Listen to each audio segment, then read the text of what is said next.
வணக்கம். தமிழ் குரலில் நான் உங்களோடு தமிழேந்தி. இன்னைக்கு என்ன பார்க்க போறோம்னா, பெண்களை பாதுகாக்க வந்த சமூக போராளிகள். டிவிகே கட்சியில சில சமூக போராளிகள்லாம் இருக்காங்க. அவங்கள பத்தின வீடியோ தான் இன்னைக்கு நம்ம பார்க்க போறோம். வாய்ஸ் ஆஃப் சரத் கேள்விப்பட்டிருப்பீங்க. எப்படின்னா, ஒரு ரூம்ல உட்காந்துன்னு விஜய் அந்த மாதிரி, விஜய் இந்த மாதிரி, விஜய்க்கு ஓட்டு போடுங்க. நீங்க விஜய்க்கு ஓட்டு போடலன்னா அது விஜய்க்கு நஷ்டம் இல்ல, உங்களுக்கு தான் நஷ்டம். விஜய் விஜய் விஜய்னு எந்நேரமும் விஜய்க்கு வக்காலத்து வாங்கினே வீடியோ போட்டிருக்காப்ல. இவன் எவ்வளவு ஒரு யோக்கியமானவன் அப்படிதான் நம்ம பார்க்க போறோம். கொஞ்ச நாள் முன்னாடி வாய்ஸ் ஆஃப் சரத் ஆடியோ லீக்குடுன்னு சொல்லிட்டு இன்டர்நெட் ஃபுல்லா வைரலா ஒரு ஆடியோ லீக் ஆச்சு. அதுல பார்த்தனா, நான் விஜய் கூட உங்களை போட்டோ எடுக்க வச்சிடறேன். சில பெண்கள்லாம் இருப்பாங்கல்ல, எனக்கு விஜய் என் புருஷனுக்கு மேலங்க, எனக்கு விஜய் பார்த்துட்டா போதுங்க, என் குழந்தைய விட எனக்கு விஜய் தாங்க முக்கியம், என் புருஷனை விட எனக்கு விஜய் தாங்க முக்கியம் அப்படின்னு சில பெண்கள்லாம் இருப்பாங்களே. அது மாதிரியான பெண்களை போய் தொடர்ந்து கேட்ச் பண்ணி, நான் உங்களுக்கு விஜய் கூட்டிட்டு போறேன், விஜய் நான் உங்களை பார்க்க வச்சிடறேன், விஜய் கூட ஒரு போட்டோ எடுத்து கொடுத்துட்றேன், நீங்க என்ன பண்ணுங்க, என் கூட ஒரு நாள் நீங்க அட்ஜஸ்ட் பண்ணிட்டு இருக்கணும். இது மாதிரியான ஆஃபர்லாம் கொஞ்சமா இந்த பெண்களுக்கு கொடுத்து அந்த பெண்களை ஏமாத்தி இந்த மாதிரியான கேவலமான வேலையை தொடர்ந்து செய்யறதுதான் இந்த வாய்ஸ் ஆஃப் சரத். இதுல இவ டிவிகே கட்சியில இருக்கிறது குறிப்பிட வேண்டிய ஒரு விஷயம். சரி, அது என்ன ஆடியோன்னு போல கேட்டு வந்துருங்க. அது என்ன, ஒரு 16 காலேஜ் தான் போல ஒரு பக்கம். இது ஓகே ப்ரோ, ஆனா கன்ஃபார்ம் நீங்க போட்டோ எடுக்க வச்சிருக்கீங்களா, நீங்க போட்டோ எடுத்துதான் என்கிட்ட வரீங்க அப்படின்னு.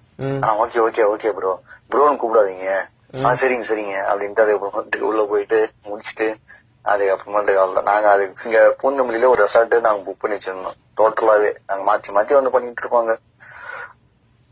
நாளைக்கே ஒரு வாய்ஸ் ஆஃப் சரத் ஒரு பேண்ட் நேம் கிரியேட் ஆகுது அப்படின்னா அந்த நியூஸ் ஒரு வாரம் அதிகபட்சம். அதுக்கப்புறம் நான் அவ்வளவுதான், அடுத்த நியூஸ் மக்களே மறந்துடுவாங்க. இவன் போதையை போட்டு பேசுற நாய் போல. இவன் என்ன பேசுறான்னா, அவனோட ஃப்ரெண்டு கிட்ட ஒரு ஆடியோல அவன் பேசிட்டு இருக்கான். என்ன சொல்றான்னா, இல்ல இந்த மாதிரி அந்த பொண்ணு என்கிட்ட பேசிச்சு மச்சி, இந்த மாதிரி எனக்கு விஜய் கூட ஒரு போட்டோ மட்டும் பண்ணி கொடுத்துருங்க, நான் என்ன வேணா செய்யறேன்னு சொல்லிச்சு. நான் கேட்டேன், இந்த மாதிரி நான் ரூம் எல்லாம் புக் பண்ணுவேன், அது நான் போட்டோ எடுத்து வீடியோ எல்லாம் எடுப்பேன், உனக்கு பரவாயில்லையான்னு நான் கேட்டேன், அது பரவாயில்லன்னு சொல்லிச்சு.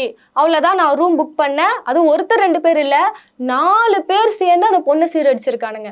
கேட்கறதுக்கு நம்மளுக்கு பதறுது. இது ஒரு கண்டென்ட்டாவே பார்க்க முடியல, ரத்தம் எல்லாம் கொதிக்குது. உடனே உங்களுக்கு கோபம் எப்படி வரனா, அந்த பொண்ணுக்கு எங்க அறிவு போச்சு? ஏதாவது எந்த ஒரு குற்றம் நடந்தாலுமே இந்த சமுதாயம் எப்பவுமே எப்படி சொன்னா, அந்த பெண் மேல தப்பு இருக்குங்க, அந்த பெண் ஏன் அங்க போனா, அந்த பெண் என்ன ட்ரெஸ் போட்டிருந்தா, இந்த மாதிரி விஷயங்களை பெண்களை நோக்கி தான் வைப்பாங்க. இதே விஷயத்துல அப்படி சொல்ல போனா, அந்த பெண்ணோட வயது வரம்ப பார்த்தனா அது காலேஜ் தான் படிக்குது, அதுக்கு எந்த அளவுக்கு ஒரு அறிவு இருக்கும்னு சொல்ல முடியாது. இவன் தவறா பயன்படுத்திருக்கான்ல, நம்ம பாதிக்கப்பட்ட மக்கள் சரி தான் நிக்கணும். இவன் என்ன பண்ணிருக்கான், அந்த பெண்களை கூட்டிட்டு போயிட்டு 4 பேர் சேர்ந்து அந்த பெண்ணை சீரடிச்சிருக்கானுங்க.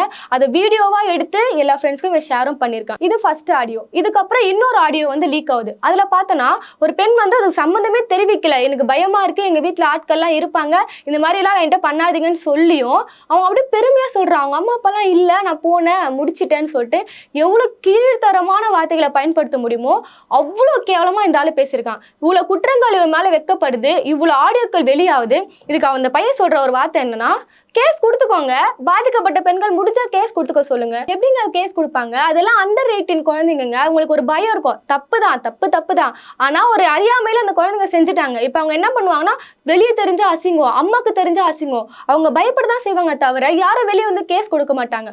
சோ அந்த பயத்தை இந்த நாய் யூஸ் பண்ணிட்டு, நான் தப்புலாம் பண்ணலையே, முடிஞ்சு அவங்கள கேஸ் கொடுக்க சொல்லுங்கன்னு சொல்லிட்டு இன்ன வரையுமே கேவலமா பேசுறான். ஒரு மறுப்பும் கிடையாது. அந்த ஆடியோலயே பார்த்தனா அவன் பேசுறான். என்ன வார்த்தை சொல்றான்னா, நாளைக்கு வாய்ஸ் ஆஃப் சரத் இந்த மாதிரி ஒரு விஷயம் பண்ணிட்டான்னு ஆடியோ வெளியே வந்துச்சுன்னா என்ன பண்ணுவாங்க, ஒரு வாரம் பேசுவாங்க, அவ்வளவுதானே. ஒரு வாரம் பேசிட்டா அதுக்கப்புறம் அடுத்த கேஸ் வரும், அவங்க அடுத்த கேஸை பார்த்துட்டு அவங்க மறந்து போயிடுவாங்கன்னு. இந்த திமிரி எங்க இருந்து வருதுன்னா, அவங்க அண்ணன் கிட்ட இருந்து வருது. இந்த கரூர் விஷயத்துல 41 பேரை நான் கொன்னாலுமே அடுத்த கேஸ் வந்துச்சு, என்னோட த்ரிஷா கேஸ் வந்துச்சு, விஜய்க்கும் த்ரிஷாக்கும் கள்ள தொடர்புன்னு வந்துச்சு.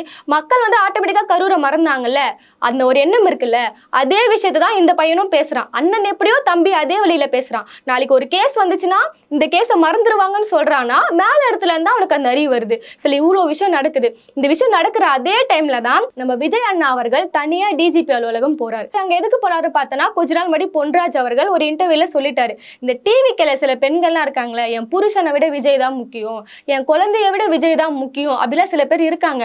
அவங்கெல்லாம் பார்த்தா எனக்கு மனநிலை எப்படி தோணுதுன்னா, அது ஒரு விபச்சார கூடமா தான் இருக்குன்னு எனக்கு தோணுதுன்னு சொல்லிட்டு ஒரு இன்டர்வியூல சொல்லிட்டாரு. தப்பு தான், அது யாரும் வந்து டிஃபெண்ட் பண்ணல, அந்த வார்த்தை தப்பான ஒரு வார்த்தை தான். ஆனா இந்த கட்சி பெண்களும் எப்படி இருக்கிறாங்கன்னு ஒரு விஷயம் இருக்குல்ல. அன்னைக்கு மகளிர் அணியா இருக்கட்டும், இல்ல டிவி கேஸ் அந்த நிர்வாகிகளா இருக்கட்டும், எப்படின்னா கொந்தளிக்கிறாங்க. எங்களை பார்த்து எப்படி நீங்க விபச்சாரின்னு சொல்லுவீங்க, நாங்க அந்த மாதிரியான பெண்களா? மகளிர் அணியெல்லாம் 1 கேஸ்லாம் கொடுக்குறாங்க. அண்ணன் 41 உயிர் போகும்போதே அண்ணன் வெளியே வரல. அண்ணன் என்ன பண்றாரு, நான் நைட்டோட நைட்டா டிஜிபி அலுவலகம் போறாரு, போய் கேஸ் கொடுக்குறாரு. என் கட்சி சார்ந்த பெண்களை வந்து இந்த மாதிரி ஒரு வார்த்தையை சொல்லிட்டாருன்னு சொல்லிட்டு அவ்வளவு கொந்தளிக்கிறாரு அண்ணன். அந்த ஒரு வார்த்தைக்கே, வார்த்தை தப்பான வார்த்தை தான், அதை டிஃபெண்ட் பண்ணல. ஆனா அந்த சொல்லிட்டேன்றதுக்காக அண்ணன் வந்து அவ்வளவு இதுவா போறாரு. அங்க ஃபன்னே என்னன்னா, அண்ணன் வந்து டிஜிபி ஆபீஸ்க்கு கேஸ் கொடுக்க போறாரு. அங்க ஆல்ரெடி அண்ணன் மேல சங்கீதா கேஸ் கொடுத்துருக்காங்க. என்னை வந்து இவன் வந்து மனதளவிலும் உடல் அளவிலும் வந்து என்னை துன்புறுத்தி இருக்கான் அப்படின்னு சொல்லிட்டு அவங்க ஒரு கேஸ் கொடுக்குறாங்க. அங்க போனாதான் இன்னும் அசிங்கமாயிடுச்சு. உன் மேலே இங்க ஒரு கேஸ் இருக்கு, நீ என்ன இங்க இன்னொரு பெண்களுக்காக வந்துட்டியா அப்படின்ற மாதிரி அண்ணன் அசிங்கப்பட்டு போனாரு. இந்த மாதிரி விஷயங்கள் நடக்குது. ஸோ இவ்வளோ கோபம் வருது அண்ணனுக்கு, உன் பேரை சொல்லிதான், உன் மூஞ்ச வச்சுதான், உன் கூட நான் போட்டோ எடுக்கிறேன்னு சொல்லிதான் இங்க இவ்வளவு பெண்களை இவன் சீரடிச்சிட்டு இருக்கான். இன்னும் எத்தனை குழந்தைங்க அவன் கிட்ட மாட்டிருக்கு, இன்னும் என்னென்னலாம் இவன் சித்திரவதை பண்ணிருக்கான், எப்படிலாம் மிரட்டுறான். அவன் அவ்வளவு தைரியமா சொல்றானா, முடிஞ்சா அந்த பாதிக்கப்பட்ட பெண்களை வந்து கேஸ் கொடுக்க சொல்லுங்க, நான் இந்த தப்பை பண்ணலன்னு சொல்றான்ல. அப்போ அவன் எந்த அளவுக்கு அந்த குழந்தைங்களை மிரட்டிட்டு இருப்பான், என்ன மாதிரி வீடியோக்கெல்லாம் அவன் எடுத்து வச்சிருப்பான்னு ஒரு விஷயம் இருக்குல்ல. சோ இந்த மாதிரி விஷயங்கள்லாம் நடக்கும்போது நம்ம இன்னும் அந்த ஷாக்ல இருந்தே வெளியே வரல. சமூக வலைத்தளங்கள்ல எல்லாரும் போராடுறாங்க, இவன் மேல என்ன ஆக்ஷன் எடுத்தீங்க, இவன் என்ன இவ்வளவு சுத்திட்டு இருக்கானே, இன்னும் வீடியோ போட்டிருக்கானேன்னு சொல்லிட்டு நம்ம இன்னும் இந்த கோவத்துல இருக்கும்போது இன்னொரு விஷயம் எக்ஸ்போஸ் ஆகுது. சொல்வதெல்லாம் உண்மையில பல வருஷம் முன்னாடி இவன் வந்து அந்த ஃபேமிலி இஷ்யூக்காக இவனை கூட்டிட்டு வராங்க. அவங்க மனைவி என்ன சொல்றாங்கன்னா, வயிறு பாடுங்கம்மா, எரிஞ்சிட்டு இருக்குது, வயிறு எரிஞ்சிட்டு இருக்குது, பாத்தீங்களா பாருங்க வயிறு. ஒரு வாட்டி இந்த மாதிரி அசிசமா கேள்விடா சண்டை நடந்தது, என்னடா நீ எப்படி கேள்வி கேட்கறான்னு பிரச்சனை இருந்தது. கெரோசின் வந்து இது என் மேல ஊத்திட்டான். இவன் வந்து ஒரு சைக்கோ, என்னை சித்திரவதைப்படுத்துவான். எப்படின்னா அந்த பெண்ணோட வயித்துல கெரோசன் ஊத்தி எரிச்சிருக்க நாய் தான் இவன். இவெல்லாம் வந்து பெண்கள் பாதுகாப்பு பத்தி பேசுறான், வீடியோ போறானா, வெக்கமா இருக்குது. இவனை எப்படி இந்த கட்சியில வச்சிருக்காங்கன்னு சொல்லிட்டு வெக்கமாவே இருக்கு. இது மட்டும் இல்ல, இன்னொரு விஷயம் சொல்றான். எப்படின்னா கள்ள ஓட்டெல்லாம் அடிப்பானா இந்த நாய்.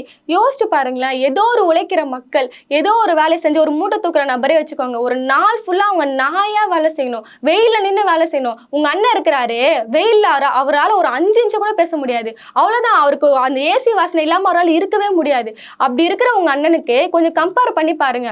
ஒரு நாள் ஃபுல்லா வெயில கஷ்டப்பட்டு இப்படி போறான், வீட்டுக்கு போயிட்டு அந்த பணத்தை எடுத்து பார்த்தா அது கள்ள நோட்டா இருந்தா அவன் வயிறு எவ்வளவு எரியும். இவ்வளோ விஷயம் இருக்கு, இதெல்லாம் யோசிக்காம இவன் கள்ள ஓட்டு அடிக்கிற நாய். நீ இப்ப எந்த கட்சியில இருக்கிறனா, நான் ஊழலை ஒழிப்பேன்னு சொல்லிட்டு சுத்துறாங்கல்ல, நீ அந்த கட்சியில இருந்துட்டு அவனுக்கு சப்போர்ட் பண்றன்றது இன்னும் கேவலமா இருக்கு. உங்க கட்சியை நினைச்சாலே கேவலமா இருக்கு. நீ எப்படி அவனுக்கு நின்று சப்போர்ட் பண்றேன்னு எனக்கு தெரியல. உடனே டிவிக்கு ஆதரவாளர்கள்லாம் வந்துருவீங்க. ஏங்க அவன் ஒருத்த செஞ்ச தப்புக்கு நீ மொத்த கட்சியும் சொல்லலாம், இதுக்கு டிவிக்கும் இதுக்கு என்ன சம்மந்தம்னு கேட்டிங்கன்னா, இவனை பெயிட் பண்ணி விஜய்க்காக பேசு, விஜய்க்கு ஓட்டு போடுன்னு பேசுறதுனா யாரு? உங்க கட்சி தலைமை தான். இவன் இது மட்டும் இல்ல, கொஞ்ச நாள் முன்னாடி ஒரு கேஸ்ல வந்து இவனுக்கு அரெஸ்ட் பண்ணாங்க. எதுக்குன்னா, கரூர் இஷ்யூ நடந்துச்சுல்ல, அப்ப என்ன பண்றாருன்னா, அதாவது தகாத வார்த்தையில அந்த இடத்துல வந்து டிஎம்கே சதி பண்ணிட்டானுங்க. இந்த டிஎம்கே சார்ந்த கட்சியினரெல்லாம் வந்து தகாத வார்த்தையில, ஒரு கெட்ட வார்த்தையில தேன ஒரு வார்த்தை பேசி அதில் வந்து அடி வாங்கினாரு. அடுத்ததா கரூருக்கு ஜட்ஜ்மெண்ட் கொடுத்த ஜட்ஜு அவரை அசிங்கமா திட்டி இவனை அரெஸ்ட் பண்ணாங்க. இவனை வெளியே கூட்டிட்டு வந்தது யாரு? தாவேகாவை சார்ந்த வழக்கறிஞர்கள். சோ தலைமையில இருந்து எந்த ஒரு சப்போர்ட்டுமே இல்லாமலேயே அவன் இந்த அளவு செயல்பட்டு இருக்கான். உடனே கேட்பீங்க, கொஞ்ச நாள் முன்னாடி கம்யூனிஸ்ட் மதுர் சத்யா அவர் வந்து ஒரு பாலியல் குற்ற வழக்குல வந்து கொஞ்ச நாள் கைதானாரு. அதை வந்து யாருமே, மறுபடியும் சொல்றேன், அவரை யாருமே வந்து கம்யூனிஸ்ட் கட்சியா இருக்கணும் சரி, அது ஒரு போர்வை போத்தி மதுர் சத்யா நல்லவன், ஒரு கம்யூனிஸ்ட் அப்படிலாம் யாருமே பண்ணல. பெண்கள் ஒரு குற்றச்சாட்டை வைக்கும் போது அந்த கட்சி சார்ந்த நபர்கள், அந்த அமைப்பு தான் முதல்ல ஆக்ஷன் எடுத்துச்சு. அந்த பெண் பாதிக்கப்பட்ட பெண்களை கையை பிடிச்சிட்டு வா போலீஸ் ஸ்டேஷன் போகலாம், நீ கேஸ் கொடு, உனக்கு நியாயம் கிடைக்க நான் நிக்கிறேன்னு சொன்னது அந்த கட்சி. ஸோ எல்லா கட்சியிலுமே எல்லா அமைப்புகளுமே இந்த மாதிரி ஒரு கேடுகட்ட நபர் இருந்தார், அங்க ஒரு பிரச்சனை நடக்கும் போது, ஒரு குற்றம் நடக்கும் போது யார் பாதிக்கப்பட்டாங்களோ அவங்களுக்கு நீதி வாங்கி தரணும். அந்த இடத்துலதான் ஒரு கட்சி இருக்கணும். சோ இவ்வளவு விஷயங்கள் தெரிய வருது. விபச்சாரின்னு சொல்லிட்டாருன்ற வார்த்தைக்காக அண்ணன் டிஜிபி அலுவலகம் 10 மணிக்கு போறாருன்னா இங்க இவ்வளவு பெரிய விஷயம் நடந்திருக்கு. ஏன் அவனுக்கெல்லாம் மனசே கூசலையா?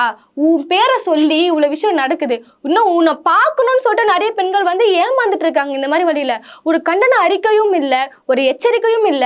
நீங்க நினைச்ச இந்த பையனை கான்டாக்ட் பண்ணவே முடியாதா? உங்க இன்ஃப்ளூயன்சர் தானே அவரு. இவனை எந்த விதத்துல உங்களால கண்டிக்கவே முடியாதா, இல்ல இவனை கட்சி விட்டு நீக்கம் பண்ண முடியாதா?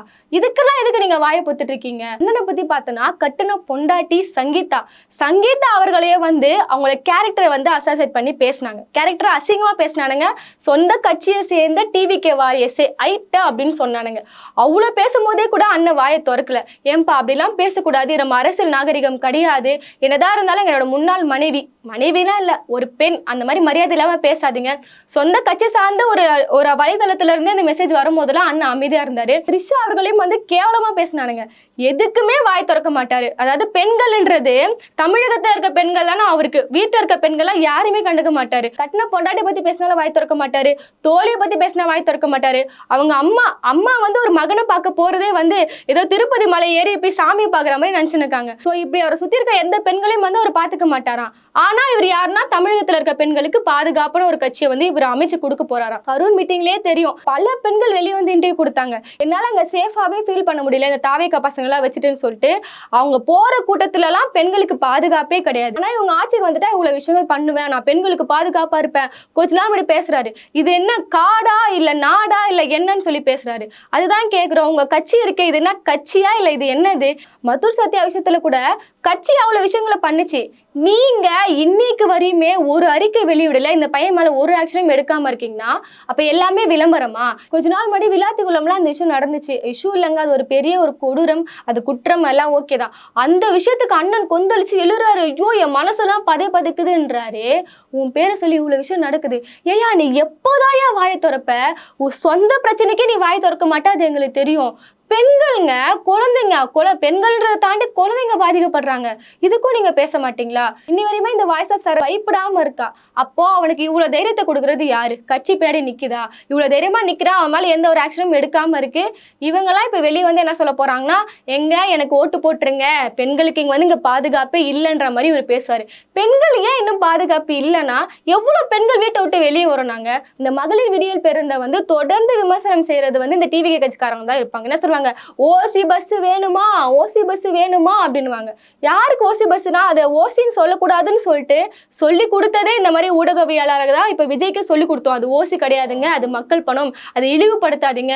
ஒரு பெண்ணும் வீட்டுல இருந்து வெளியே வரணும், அலுவலகங்களுக்கு போகணும், பள்ளிகளுக்கு போகணும், பணிகளுக்கு போகணும்னு சொல்லிட்டு அவங்களுக்காக கொண்டு வரப்பட்ட ஒரு திட்டம் தான் இந்த விடியல் பயணம் சொல்லிட்டு. அதையே விமர்சனம் செய்யறது, இழிவா ஓசின்னு சொல்றது, இந்த மாதிரி நிறைய விஷயங்கள் வந்து விஜய்க்கு இன்னும் அரசியல் புரிதலே கிடையாது. சரி, நீங்க அரசியல் பண்ண வேணாம், ஆனா இது ஒரு சொந்த பிரச்சனையா நீங்க பாக்கலாமே. உங்க பேரை வச்சுட்டு இவ்வளவு விஷயம் நடக்குது, இதுக்கும் உங்க அண்ணன் அமைதியா இருக்கிறாருன்றது ரொம்பவே ஒரு கேவலமான ஒரு விஷயமா இருக்கு. பொன்ராஜ் விஷயத்துல நீங்க அவ்வளவு ரியாக்ட் பண்ணீங்க, பரவாயில்ல, உங்க ஆளுங்க அப்படி நம்பிட்டு இருப்பாங்க. பாரு எங்க அண்ணன் அவங்க கட்சி சார்ந்த பெண்களை ஒரு வார்த்தை சொல்லிட்டேன்றதுக்காக எப்படி துடிச்சு வந்தாருலன்னு யோசிச்சிங்கன்னா, அவங்க கட்சியில இவ்வளவு கேவலமா நடக்குது. அவங்க மாவட்ட செயலாளர் பதவி வாங்கி தரேன்னு சொல்லிட்டு ஒரு பெண்ணோட வீட்டுக்குள்ள போய் தவறா நடந்துக்கிறாரு. அந்த ஆளுக்கு இன்ன வரையுமே வந்து கட்சியில இருக்கிறாங்க, கட்சி விட்டு நீக்கல, சும்மா நீக்கிற மாதிரி ஒரு விஷயம் பண்ணாங்க. அந்த ஆள் இன்னுமே கட்சியில இருக்கிறான். இந்த மாதிரி எந்த ஒரு ஆக்ஷனுமே லீகல் ஆக்ஷனுமே எடுக்க மாட்டாங்க. சும்மா வெளியே வந்து நாங்க பெண்களுக்கு பாதுகாப்பான கட்சி, நாங்க தான் பெண்களுக்கு பாதுகாப்பு அப்படி இப்படின்னு சொல்றதெல்லாம் வந்து இந்த அரசியல் அறிவுலாம் இல்லாம சுத்துறாங்களே, அவங்க வேணா இதெல்லாம் நம்புவாங்க. மக்கள் இதுக்கு அப்புறம் விழிப்படைஞ்சுப்பாங்க. இது ஒரு விஷயம் இதுல பார்க்க போனா, பெண்கள் மேல குற்றம் சாட்டுறீங்க. அதாவது எப்படி பார்த்தனா, அந்த பெண்கள் எதுக்கு போகணும்னு ஒரு விஷயம் இருக்கு. கண்டிப்பா அது தவறான ஒரு விஷயம் தான். நீங்க வந்து இதுக்கு மேல உங்க மனநிலையை மாத்திக்கணும். விஜய்ன்றவன் வந்து ஒன்றும் தெய்வம்லாம் கிடையாது, அவன் ஒன்றும் ஏலியன்லாம் கிடையாது. அவர் வந்து ஒரு மனுஷர் தான். ஒரு மனுஷனா பாருங்க, இவ்வளவு நாளா வந்து அவர் ஒரு நடிகரா பாத்தீங்க, இதுக்கப்புறம் நீங்க அரசியல் தலைவரா, அவருக்கு அந்த வார்த்தைலாம் செட் ஆகாது. நீங்க ஒரு அரசியல்வாதியா நீங்க பாத்தீங்கன்னா தயவு செஞ்சு இந்த மாதிரி அவர் ஒரு எப்படின்னா அதை அவரை பாத்துடணும், என் உயிர் போனாலும் பரவாயில்லன்னு சொல்லிட்டு போறீங்களே, இதுக்கப்புறம் அதுல இருந்தெல்லாம் வெளியே வாங்க. அவ ஒரு மனுஷன் தான். ஸோ இந்த சம்பவம் குறித்து நீங்க என்ன நினைக்கிறீங்கன்னு மறக்காம நம்ம கமெண்ட் செக்ஷன்ல சொல்லிடுங்க. நம்ம சேனலை சப்ஸ்கிரைப் பண்ணிக்கோங்க. நன்றி.